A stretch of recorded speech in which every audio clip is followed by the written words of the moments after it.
Elhamdülillahi Rabbil alemin. Ve salatu ve selam ala eşrafil murselin ve ala alihi ve ashabihi ecma'in. Amma ba'du, esselamu alaikum ve rahmetullahi ve berekatuh. Урматтуу биздин көрүүчүлөр, угуучулар. Барыңыздарга Аллах Тааламдын берген жаңы күнү кут болсун. Дагы бир мүмкүнчүлүк, дагы бир белек. Өз каталарыбызды оңдогонго, өзүбүздү өстүргөнгө, Аллах Таалага дагы жакыныраак болгонго бир мүмкүнчүлүк. Эми сиздер менен бүгүн өтө турган сабагыбыз Ал-Ихлас, Ихлас сүрөсү. Ихлас деп которулат кыргыз тилине. Ихлас сүрөсү. Суратул Ихлас Маккиятун ва аятуха 40 дейт. Ал-Футухат Ал-Илахия Жалалайндин шархы Футухат Ал-Илахия деген китептин негизинде өтүп жатабыз. Ихлас сүрөсү Макки сүрөлөрдөн. Пайгамбарыбыз саллаллаху алейхи ва саллям хажрат кылганга чейин түшүрүлгөн сүрөлөрдөн. Аятуха 40 4 аяттан турат. Курандагы 112 сүрө. Жалпы Куранда 114 сүрө болсо, 112-си Ихлас сүрөсү. Кээ бир риваяттарда мадани сүрөлөрдөн деп айтылат, кээ бир риваяттарда бул сүрө бир канча жолу пайгамбарыбыз саллаллаху алейхи ва саллямга түшүрүлгөн деп айтылат. Эми ولها أسماء كثيرة وزيادة الأسماء تدل على شرف المسمى дейт. Бул сүрөнүн бир канча ысымдары бар. Жана ысым канчалык көбөйсө, ал ошол нерсенин шарапаттуу экенине, белгилүү, маанилүү экенине далил боло алат дейт. Бул сүрөнүн ысымдарынын дагы бир аталыштарынын карап көрөлү. Сурату Тафрид, Фард, бул деле жалгыздоо сүрөсү. Сурату Таухид, Алланын жалгыздыгын тастыктоочу сүрө. Суратул Ихлас, Ихлас сүрөсү. Сурату Наджат, Кутулуу сүрөсү. Суратул Ма'рифа, Билүү, билдирүү сүрөсү. Суратул Джамал, Кооздук сүрөсү. Суратул Муаввиза, коргоочу сүрө. Биз коргонуп жашырына турган сүрө. Сурату Самад, Самад сүрөсү. Суратул Асас, негиз түп болгон сүрө дейт, негиз болгон сүрө. Кад усисат ас-самавату саб'у вал ардуна саб'и ала кул хуаллаху ахад. Себеби 7 асман жана 7 жер кул хуаллаху ахадтын үстүнө курулган деп айтат экен.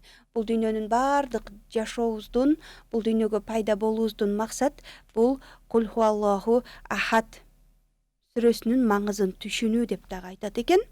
Андан кийинки дагы бир аты Ал-Маниату, тосуучу, коргоочу, тамнау фитнатал кабри ва лафахатин нар.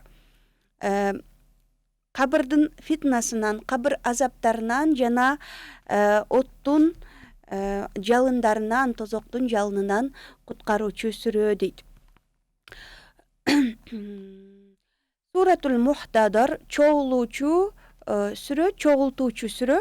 Эмнеге дегенде, бул сүрө окулганда периштелер уккусу келип чогулган сүрө экен. Ошондой эле шайтандар окулганда кача турган сүрө дейт. Нур деп аталган аты бар экен. Себеби тунавирул калб, жүрөктөрдү нурга толтурат дейт. Эми бул сүрөнүн фазилети жөнүндө. Кул хуаллаху ахад сүрөсүнүн фазилети, артыкчылыгы жөнүндө. Артыкчылыгы эмнеде десек, пайгамбарыбыз саллаллаху алейхи ва саллям айтат. Анас ибн Маликтен риваят кылат экен. Ман арада ан янама аля фирашихи, фанама аля яминихи, thumma qara'a qul huwallahu ahad 100 marra, فإذا كان يوم القيامة يقول له الرب عز وجل يا عبدي ادخل بيمينك الجنة Anas radhiyallahu anhudan Peygamberimiz sallallahu aleyhi ve sellem aytadi. Men arada en yenama ala firashihi. Kimde kim uqtardan murda oң жағын qarab jatıp Kul huvallahu ahad'dı 100 jolu okusa Kıyamet günü Allah subhanahu wa ta'ala o pendem oң жағың menen beyişke kir dep aytат eкен. Дағы bir Anas radhiyallahu anhudan rivayet kılgan hadiste Peygamberimiz sallallahu aleyhi ve sellem aytат. Men qara'a kul huvallahu ahad 50 marratan gufirat lahu zunuba 50 sene. Kimde kim 50 jolu kul huvallahu ahad'ды okugan bolsa, anın 50 жылдық күнөөсү кечирилет дейт. Дағы bir rivayette Men qara'a kul huvallahu ahad 10 marrat.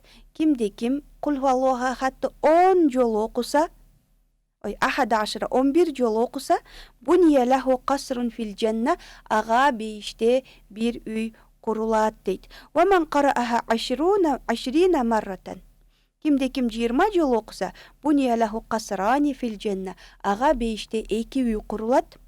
Ve men qara'aha 30 marratan, buniye lahu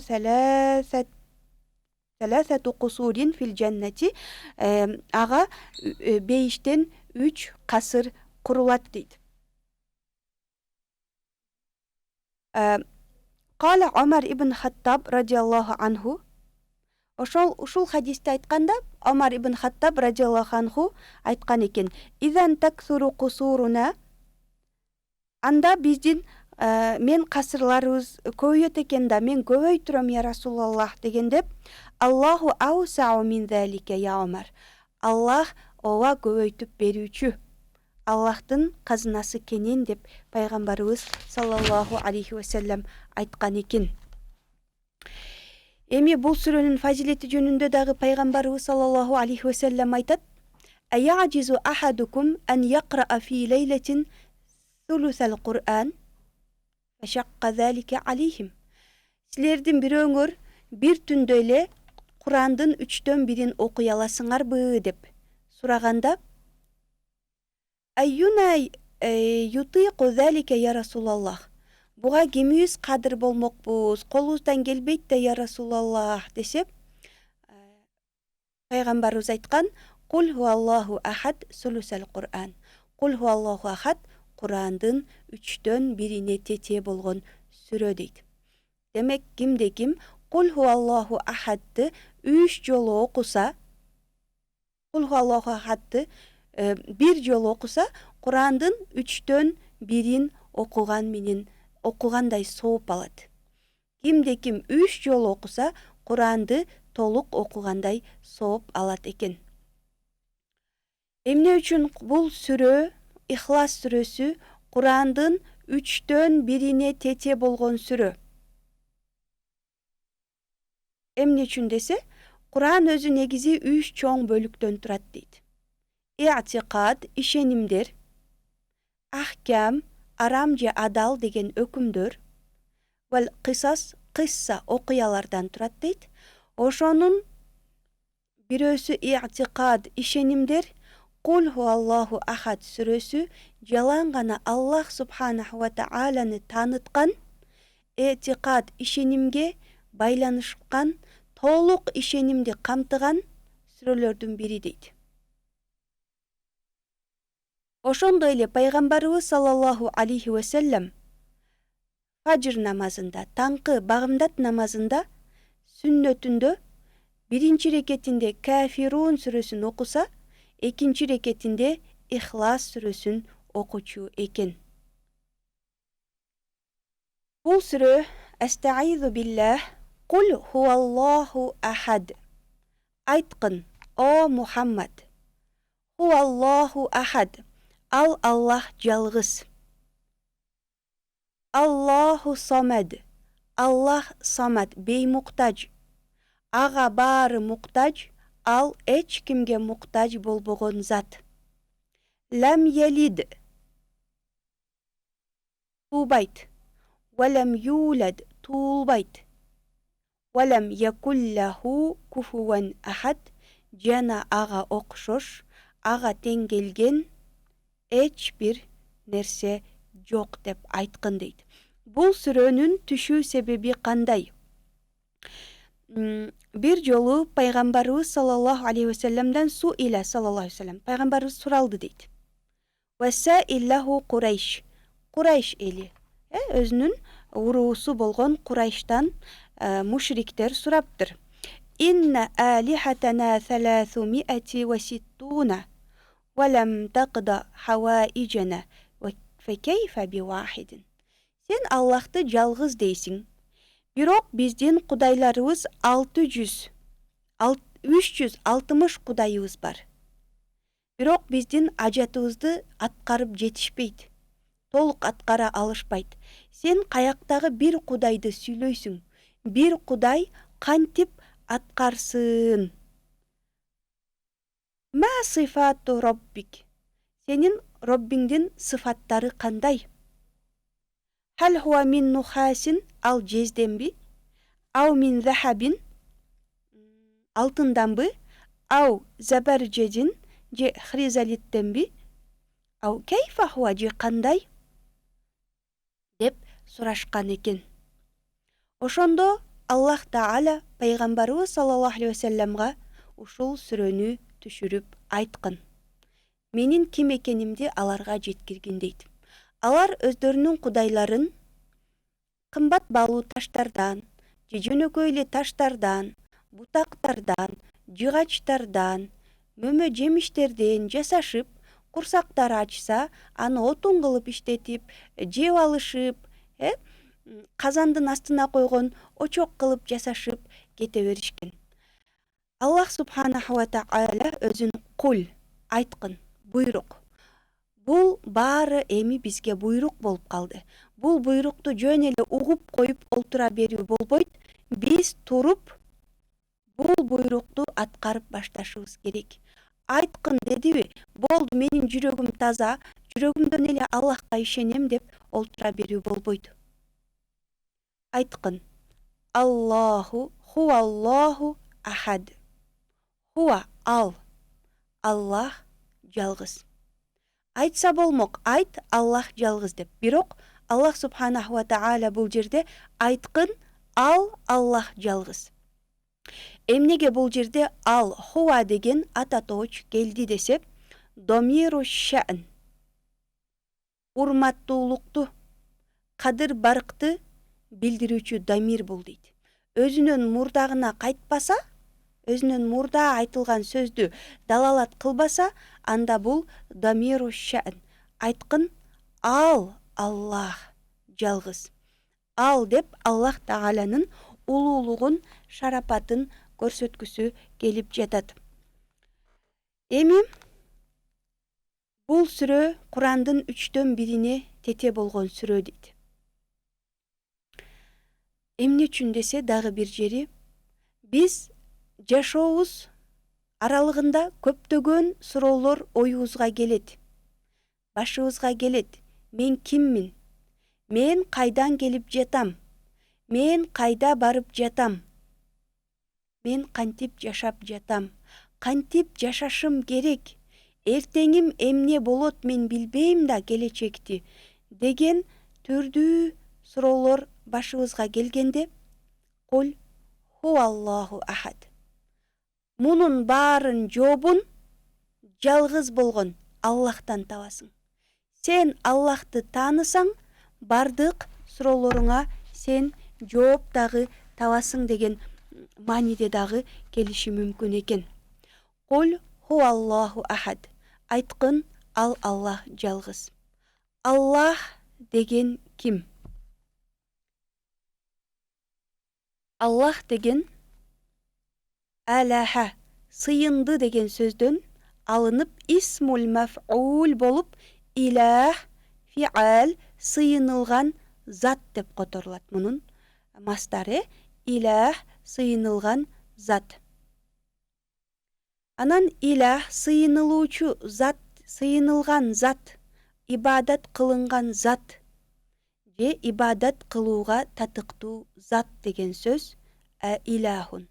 Анан арабтар буга алиф лам белгилүү артиклди кошуп әл илах деп айтышкандагы, андан кийин илахтагы касраны алып, алиф ламдагы ламга берип олтуруп, эки лам бир жерде идгам эрежеси пайда болгондуктан Аллах болуп кеткен деп айтылат акыйда китептеринде. Демек, илах бул Аллах деген сөз, илах сыйынылган зат деген сөздөн Аллах деген сөз келип чыккан деп айтылат. Бул ысым жараткан Кудайдан башка эч кимге иштетилбеген Аллах Тааланын аты. Илимдердин эң улуусу Аллах Субханаху ва Тааланы таануу. Жаратканды таануу, ага сыйынууну үйрөнүү, аны менен бирге болуу эң чоң улуу илим. Куранда Аллах деген сөз 2699 жолу келет экен.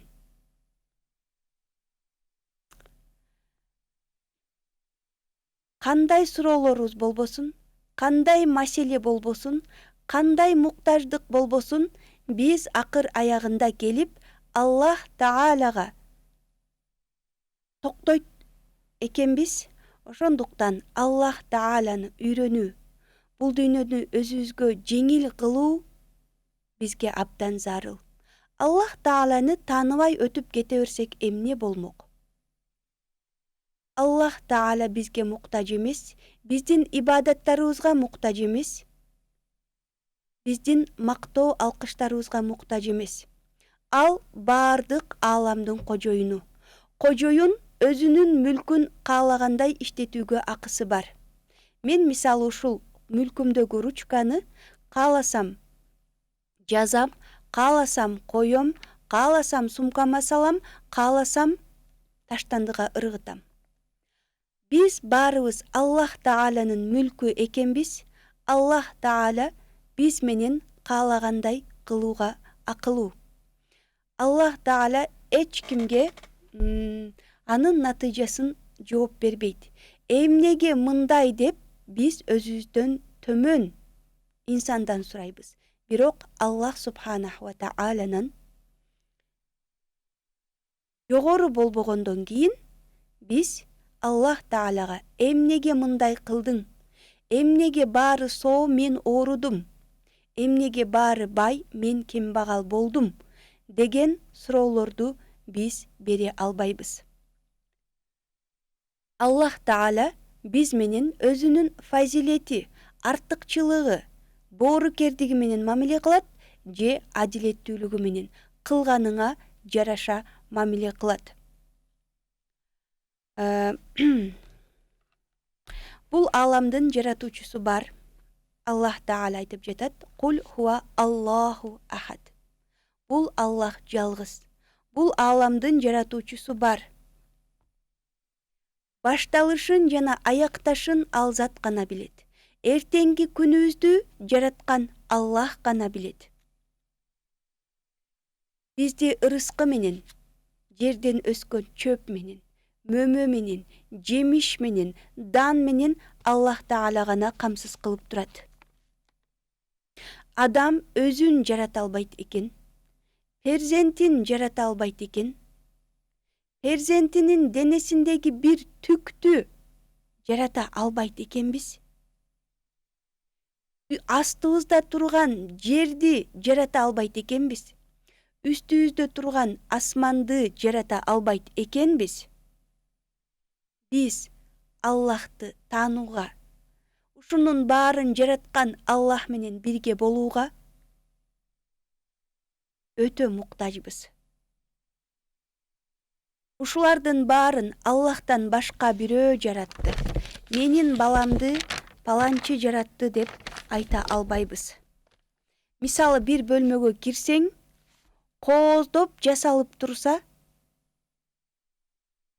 столдо тамактар даяр болуп турса, дастаркондо баары иреттелип, жыйналып өз ордунда болсо, анда эмне деп ойлойбуз? Муну кылган бирөө бар. Муну иреттеген бирөө бар. Ар бирин өз жайына койгон бирөө бар. Кымбат баалуу тамактарды таап келген бирөө бар деп ойлонгондой,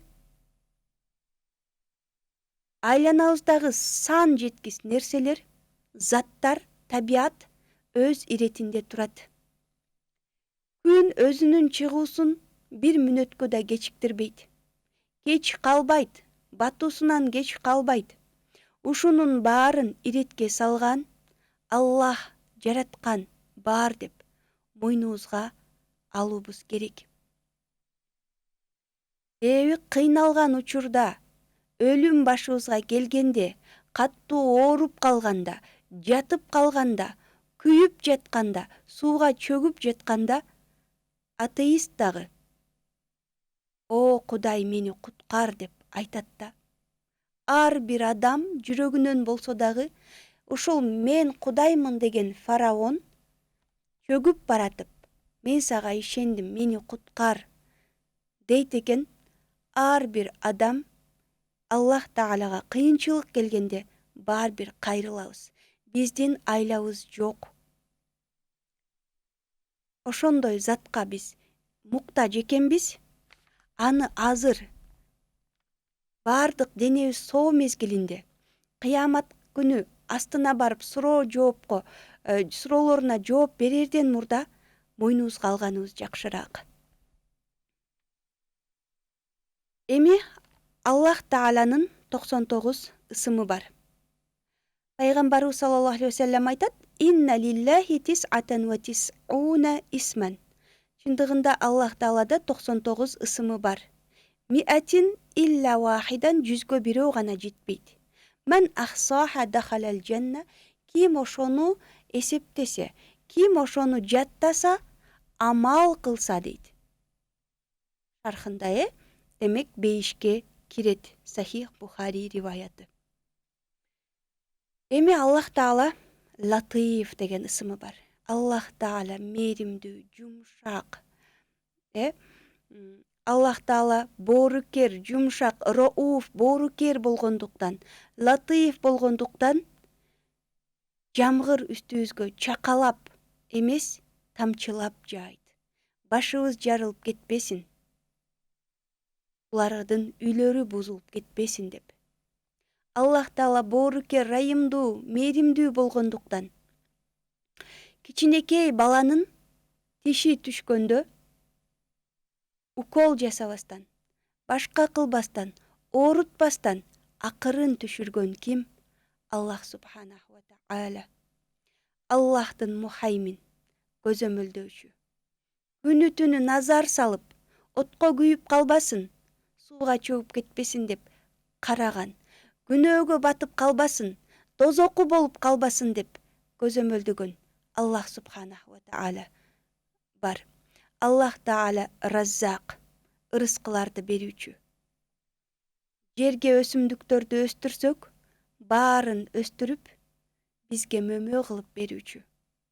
Өзүнүн мөмөсүнөн бышкан алма бирди дагы жебейт. Баарын бизге кылат. Бардык нерселерди, табиятты бизге баш ийдирген Аллах субханаху ва таала. Хаким деген ысымы бар.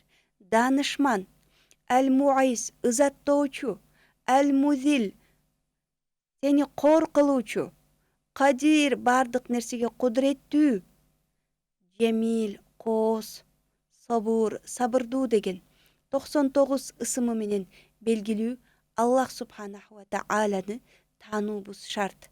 Эми Аллах деген ысым ошол 99 ысымын өз ичине камтыган эң улуу ысым деп аталат. Мисалы, Раззак дегендин ордуна Аллах десеңиз, Аллахтын ичинде Раззак дагы бар, Хаким дагы бар, Рахим дагы бар, Адил дагы бар. Бардык ысымдарын Аллах деген ысымы камтыйт. Демек, Кул хуаллаху, ал Аллах ахад. Ал Аллах жалгыз. Эмне үчүн 99 ысымы турса, Аллах Таала Аллах деген сөздөн кийин ахад, жалгыз деген ысымын келтирди. Себеби Allah Taala ырыскы берүүсүндө ахад, жалгыз. Allah Taala сабыр кылуусунда жалгыз. Аллахтай сабыр кыла турган, Аллахтай ырыскы бере турган, Аллахтай бизге ырайым төгө турган, Аллахтай бизди жакшы көрө турган эч ким жок. Ал өзүнүн затында, сыфаттарында ахад, жападан жалгыз. Араб тилинде ахад бар, анан вахид бар, бирөө деген сөз. Вахид бул, мисалы, столдун үстүндө бир вахид калем турат десе. Анда столдун үстүндө бир калем турат, бирок аны менен кошо бир китеп, бир микрофон, бир телефон турат дегенди билдирет экен да. Бирок столдун үстүндө ахад турат десе калемди. Анда столдун үстүндө калем эле бар, башка эч нерсе жок. Телефон да жок, китеп да жок, эч нерсе жок, калем гана турса анда ахад. Бирок вахид болсо бир эле калем, бирок калемдин жанында бир китеп, бир дептер жана башка нерселер бар дегенди билдирет. Аллах Таала кул хуаллаху ахад. Айткын, ал Аллах жалгыз. Шериги жок. Бизге ырайым кылуусунда дагы жалгыз өзү эле ырайым кылат. Аллахка окшогон ырайым кылуучу дагы бирөө жок.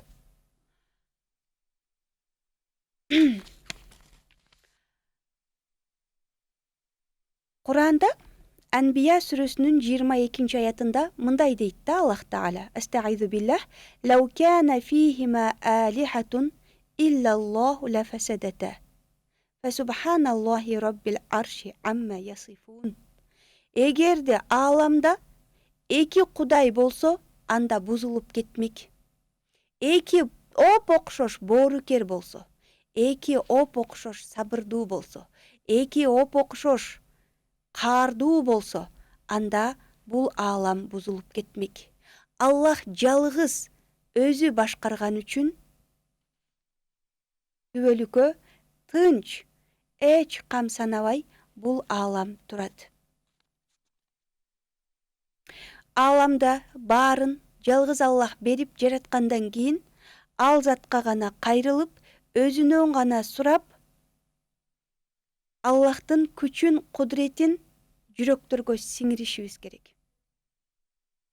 Биз ла илаха иллаллах деп коюубуз жетишсиз.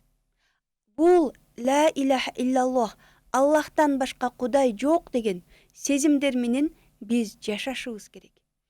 Дем алышыбыз керек. Турсак Аллах жалгыз деген уран менен жашашыбыз керек. Аллах Тааланы танып, кабыл алып, буйруктарын аткаруу үчүн биз ал затты таанышыбыз керек. Мисалы, бирөө менен таанышсаң, атым баланча деп койсо эле, сен аны көп нерсесин билген жоксуң, тааныган жоксуң. Бирок сыпатым мындай, мындайды жакшы көрөм, мындайды жаман көрөм, мындай жетишкендиктерим бар, мындай иштерди кылгам, мындай салымымды кошком десе, деп сен ал адамды тааныйсың, ал адамга ишене баштайсың, урматың арта баштайт. Ошол сыяктуу эле Аллах деп таанып коюу жетишсиз. Аллах Тааланын ысымдарын изилдеп, илим алып, нур болгон Куранына киришип аракет кылышыбыз керек.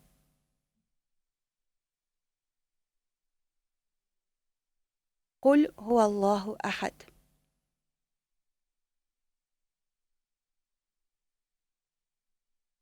Кандай болбосун, ал Аллах баарына, бардык 99 сыфатты ичине камтыган Аллах, өзүнүн ысымына камтыган Аллах бардык нерсеге кадыр. Кул хуаллаху ахад. Айткын, ал Аллах жалгыз. Шериги жок. Шерик болсо бул аалам бузулуп кетмек. Аллаху самад. Ал Аллах самад. Беймуктаж. Жалаң жалгыз башкаруучу деген дагы мааниси бар. Demek somat ağa baары muhtaç, al eç kimge, eç nersege, eç kaçan muhtaç emes. Orunga, vakıtqa, mezgilge Allah Taala muhtaç emes. Булардын baары biz üçün жаратылган. Вактылуу дүйнөдө гана. Allah Subhanahu wa Taala eç nersege muhtaç emes. Адам баласы сомат бола алабы? Бола албайт. Себеби биз ооба мен бирөөнүн акчасына муктаж эмесмин, бирөөнүн жардамына муктаж эмесмин деген менен мен денем тике туруусу үчүн тамак жегенге муктажмын. Суу ичкенге муктажмын. Өлүп калбаш үчүн аба жутканга муктажмын. Мен ушул себептерден куралган инсанмын. Allah Subhanahu wa Taala eç nersege muhtaç emес. Eç nersege окшош эмес. Başı ayagı жок. Биз оюбузга келген бардык нерселерден аруу болгон зат. Allah Subhanahu wa Taala. Allahu Samad. Allah Taala тирүү калышы үчүн бир нерсеге муктаж. Allah Subhanahu wa Taala биздин зикирибизге, биздин ибадатыбызга муктаж эмес. Аллахты таанууга эмне үчүн бизге керек? Аллахка керек эмес болсо, Аллахты таануу бизге керек. Эмне үчүн? Жүрөктөр тынчтаныш үчүн.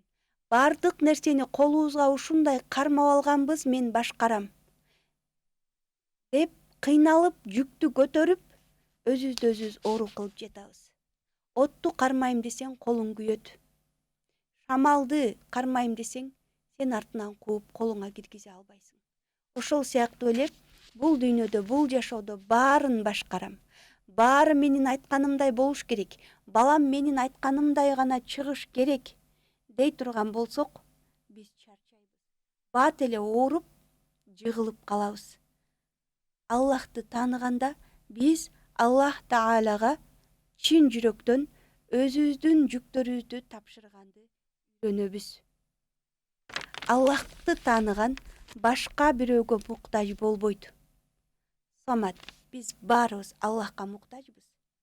Менин муктаждыктарымды башка бирөө чечип берет десек, адашабыз.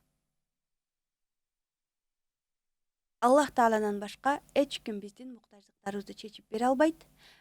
Шарафул муъмин, момундун шарапаты кыямуху филлайл, түнү туруп ибадат кылганында.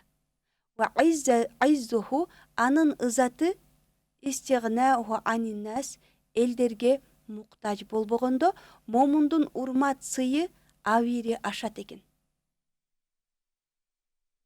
Аллах Тааланы чындап таап, чындап Аллах Таалага кул болууну билсек, биз бизди байлап кул кылган бардык жердеги нерселерден, инсандардан арылмакпыз.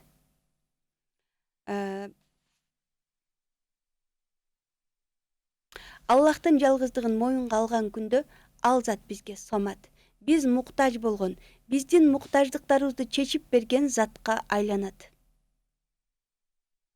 Аллах Таалага муктажбыз. Биз көзүбүз канчалык көрөт, өткүр, курч деген менен биз келечекти көрө албайбыз. Биз 10 метрден кийинки аралыктагы нерселерди көрө албайбыз. Аллах Таала Аллаху нуру самавати вал ард. Аллах Таала асман жана жерлердин нуру. Бардык жерди жараткан Аллах Субханаху ва Таала. Аллах Таалага таянганда, тааныганда, ал бизге нур болуп, көрөр көзүбүз, угар кулагыбыз болуп берет. Жолубуздагы келечекти билбесек дагы чуңкурларга келгенде бизге жолубузду жарытып берет.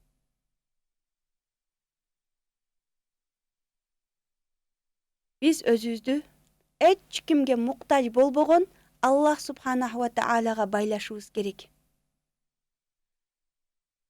Өзүңө окшогон, күчтүү деп ойлогон бир инсанга байласаң, өзүңдү акчага байласаң, өзүңдү бирөөнүн сөзүнө байласаң, модага байласаң, анда сен бир күн айрыласың да. Сен ишенген адам өлүшү мүмкүн, кетиши мүмкүн. Сен ишенген акча түгөп калышы мүмкүн, жардам бере албай калышы мүмкүн. Өткөндө бир таанышым айтат, телефон чалып, иниң авария болду, тезинен кел деди дейт да. Кырсыкка учурады дейт. Анан үйдө бар акчамды чөнтөккө салып, оюмда ушул акча менен азыр барып милицияларды да тынчытам, докторлорго да берип, инимди куткарып алам деген ойдо бир сумка акчаны алып жөнөдүм дейт.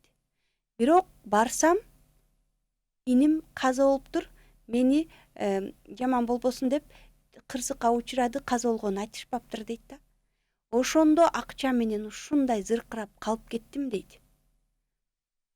Акча эч нерсе чече албайт экенин ошондо түшүндүм мен.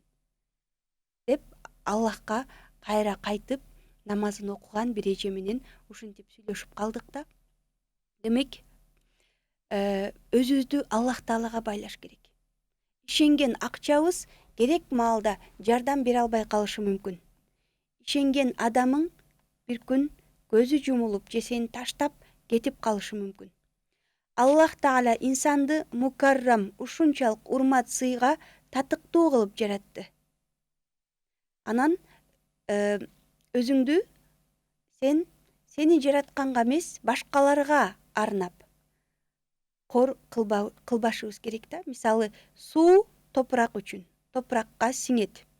Топурак өсүмдүк үчүн, өсүмдүк өсөт жаныбарлар үчүн, жаныбарлар инсан үчүн. А инсан ким үчүн жаратылган? Инсан ким үчүн? Инсан Аллах Субханаху ва Таала үчүн. Биз бул дүйнөгө Аллах берген рызкылардан себеп карманып жеп, ичип, калган учурда жаратканды таанып, ибадат кылуу үчүн гана жаралганбыз. Кул хуаллаху ахад. Айткын, ал Аллах. Бардык 99 атында, ысымында ахад, жалгыз. Аллаху самад.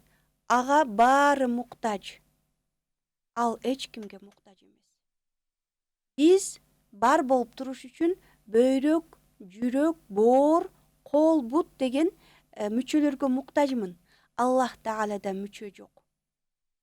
Аллах Таала биздин оюбузга келген бардык нерселерден, кыялдардан, пикирлерден аруу. Эми бүгүнкү күн лам ялид. Астагфиру биллах, лам ялид. Ал туубайт. Ва лам юлад, туулбайт. Эгерде туулган болсо, анда өзү кетип, баласы башкарыш керек болуп калат. А өзү кетип, баласы келгенде жашоодо эмне башталат? Хаос башталат. Сени кийинки келген падыша тааныйбы, жокпу дегендей маселелер туулат. Аллах Таала эзелтенин затында туубайт, туулбайт. Негизи Аллах Тааланын затын биз Кур'ан билдиргенден ашыкча биле албайбыз. Ысымдарын үйрөнсөк болот, бирок затына келгенде биз Кур'ан үйрөткөндөн ашыкча нерсе үйрөнө албайбыз, биле да албайбыз, болжолдой да албайбыз. Кур'ан айтып атат, ага эч ким муктаж эмес. Ал эч кимге муктаж эмес. Ага баары муктаж. Туубайт, туулбайт. Атасы жок, энеси жок, баласы жок. Андай нерселерге муктаж эмес.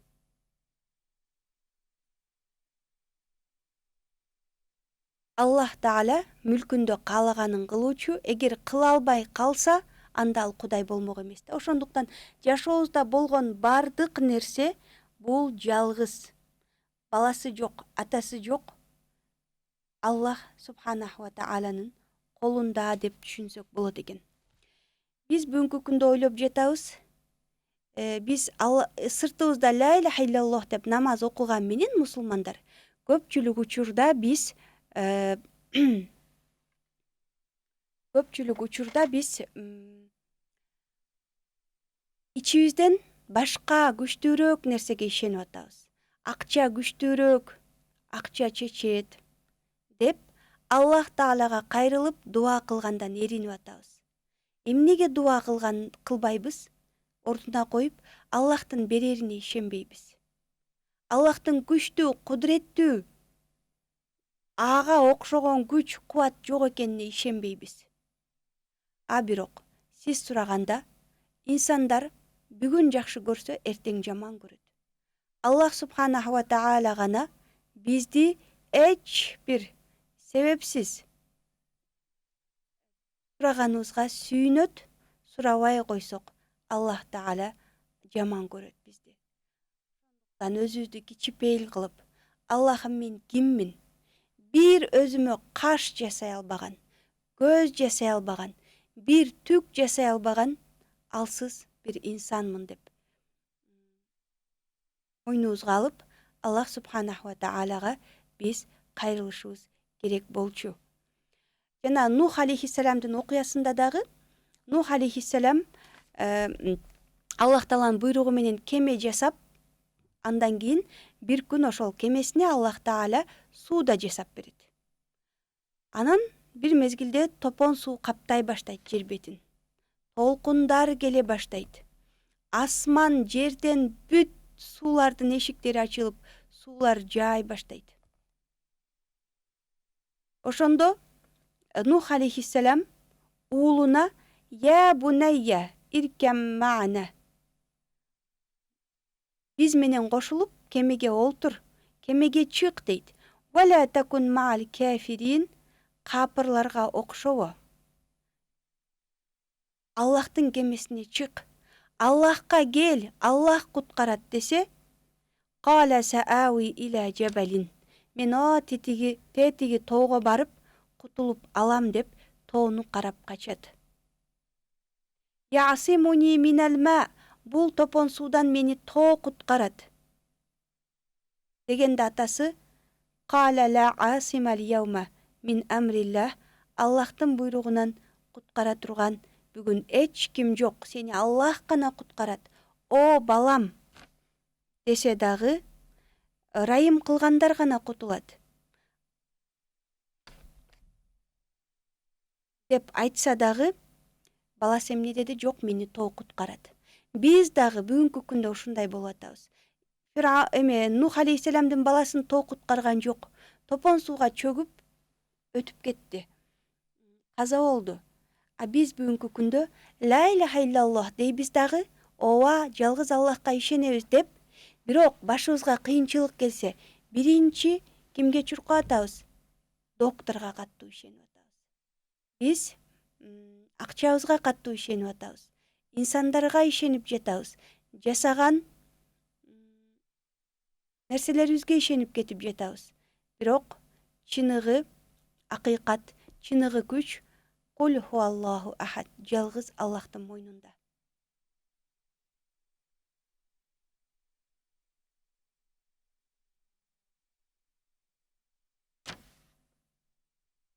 Эми бул сүрөлөрдөн биз ихлас деп аталган себеби, бул сүрөнөн биз ыкыластуулукту үйрөнүшүбүз керек эле. Алланын жалгыз экенин жүрөккө киргизип, ага биз мүнөт сайын муктаж экенибизди жүрөккө киргизип ишенип, ал туубайт, туулбаган жалгыз зат экенин ишенип кабыл алганда бизде ыкылас пайда болуш керек. Ыкылас деген эмне? Халаса дегени тахзибу шей ва танкиятуху. Халаса деген сөз бир нерсени тазалап ашыгын чыгаруу деген сөз. Ихласка бул ушул ихлас деп аталат да. Демек, бул сүрөнү окугандан кийин, бул сүрөгө амал кылгандан кийин, Аллах жалгыз, күчтүү, кудуреттүү деп ишенгенден кийин амалдарыбызды, жүрөктөрүбүздү ыплас нерселерден тазалаш керек. Булар эмне? кожо көрсүн, баланчы мактасын, баланча мансапка жетейин, ушуну кармап калайын, подписчик кармап калайын, башка кылайын деген ниеттердин баардыгы бул ыкластуулук эмес. Ыкластуулук башкача.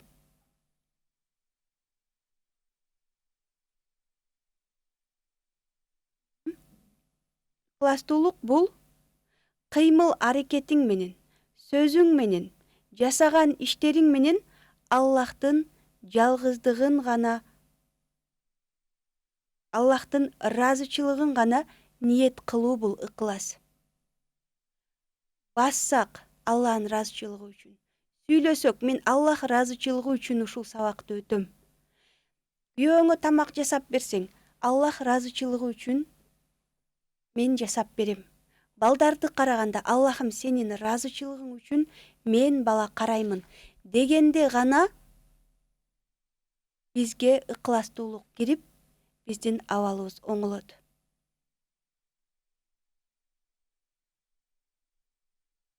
Арабтарда мындай сөз бар: "Куллун нас халики иллал муслимун, иллал алимун."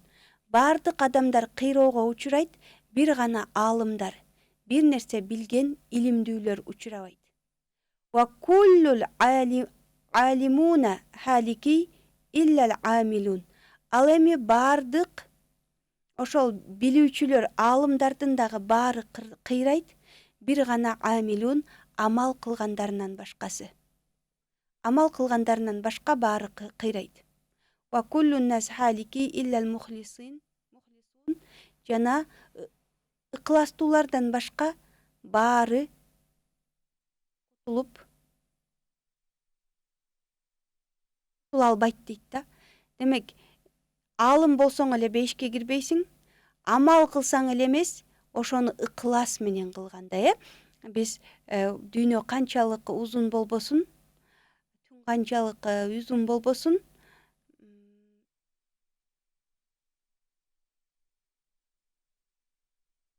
биздин амалдарыбыз чектелүү, өмүрүбүз чектелүү. Канча түрдүү амалдарды жасабайлы, биз көп жасай албайбыз. Ошону эми кантип көбөйтсөк болот? Ыкластуулук менен көбөйтсөк болот экен. Сен ыкласың менен, чын ыклас менен, Алланын ыраазычылыгы үчүн деп кылган ишиңде 1 сом садака чыгарсаң дагы 1 миллион кылып бере турган нерсе бул ыкласың. Ыклас менен кылганда түбөлүккө калат, берекелүү болот. Кул хуаллаху ахад, Аллах жалгыз, Аллах самат, ал беймуктаж, ал туубайт, төрөбөйт, туулбайт, жана валам якуллаху куфуан ахад, жана ага бирөө дагы тең келе албайт. Деп айтканда биз ыкластуулукту үйрөнөбүз. Бардык амалдарыбызды, сүйлөгөн сөздөрүбүздү сүрөткө тарт, бирөөнү күбө кылам, паланча көрсүн, түгүнчү көрсүн эмес, чындап Аллах Таала үчүн кылып жашайт экенбиз.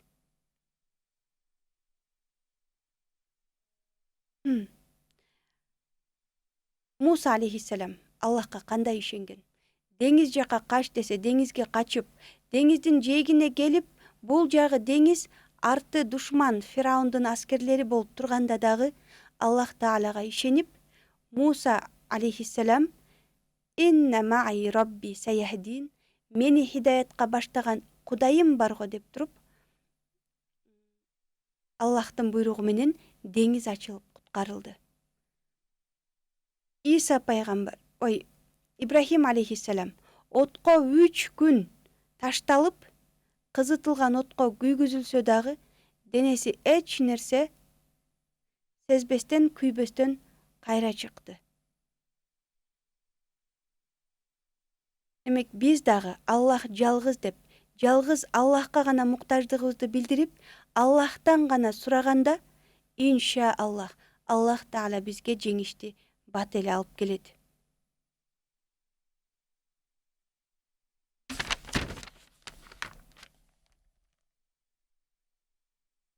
Demek beyişke girgibиз келсе, бул дүйнөдө бар bir күн биз сынак тапшырабыз да. Мисалы,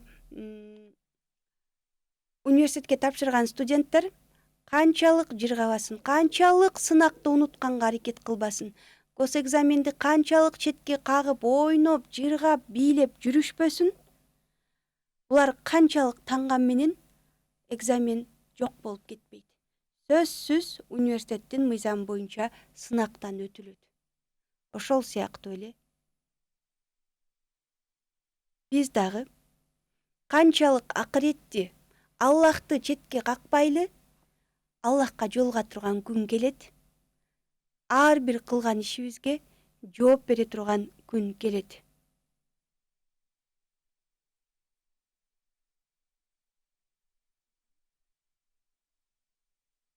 Демек, бүгүнкү сүрөбүз сиздер менен Ихлас сүрөсү болду. Бул сүрөнү көп жолу окуп, 11 жолунан окусак деди пайгамбарыбыз, 5тен бир үй салынат деди. Окуган сайын жүрөккө ыкластуулук кирип, биз Аллах субханаху ва тааланы таануубуз, сүйүүбүз, мээр, махабатыбыз күчөй берет экен. Анда эмесе сиздер менен көрүшкөнчө эмки ишембиде саат 12-де көрүшкөнгө чейин аманатта болуңуздар. Аллах таалам сиздерди бардык жамандыктардан өзү сактаган болсун. Роббана атина фид дунья хасана ва фил ахирати хасана ва кина азабан нар бирахматика я архамар рахимин. Амин.